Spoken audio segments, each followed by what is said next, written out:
বন্ধুরা কেমন আছেন? আমরা আজকে বৈশাখী পূর্ণিমার উপলক্ষে র্যালি করতেছি। বুদ্ধ পূর্ণিমা শুধু একটি তারিখ নয়, এটি আত্মজাগরণ, করুণা ও চিরশান্তির প্রতীক। এই মহিমান্বিত দিনে সংগঠিত হয়েছিল তিনটি মহান ঘটনা।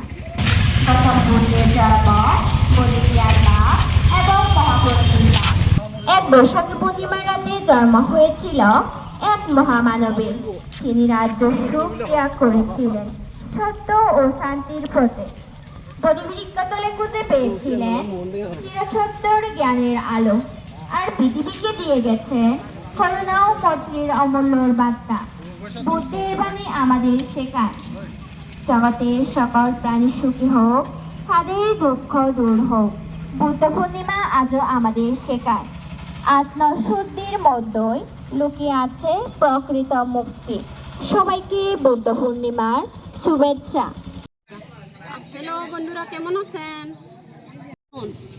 আমি যে আমার সমিতিবর মানে নিয়ে আমি র্যালি করিলি আমার সমিতিব সাধনা দিলা বাবুসরা সাধনা দিলা বনবিহারত এই যে সিতুন আমি যে র্যালি করিব এই সিতুন ধরি আমি একবার হিয়ং পর্যন্ত যাবং গই আমার সমিতিব নাঙানন্দ ভিলেজ ডেভেলপ উইমেন সোসাইটি। তারপরে আমি তুন্দুরি র্যালি ঘুরি ঘুরি যাবং বেকুনরে নমস্কার দিই।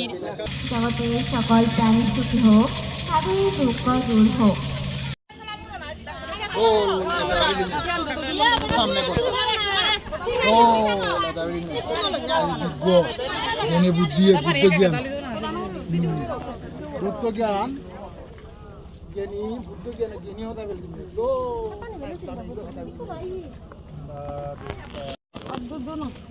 বুদ্ধ জ্ঞানে জ্ঞানী হতে মায়ে জন্মে জন্মে নির্বাণ লাভ না পর্যন্ত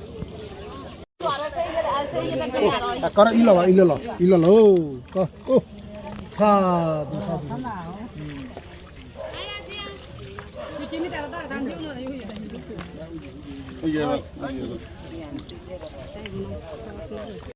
Warato sama sambuddhacca namo tassa bhagavato warato sama sambuddhacca yacchano bhavato yakanivara siddhi bhikshana yamesevanu janto। প্রকৃত মুক্তি। সবাইকে বুদ্ধ পূর্ণিমার শুভেচ্ছা।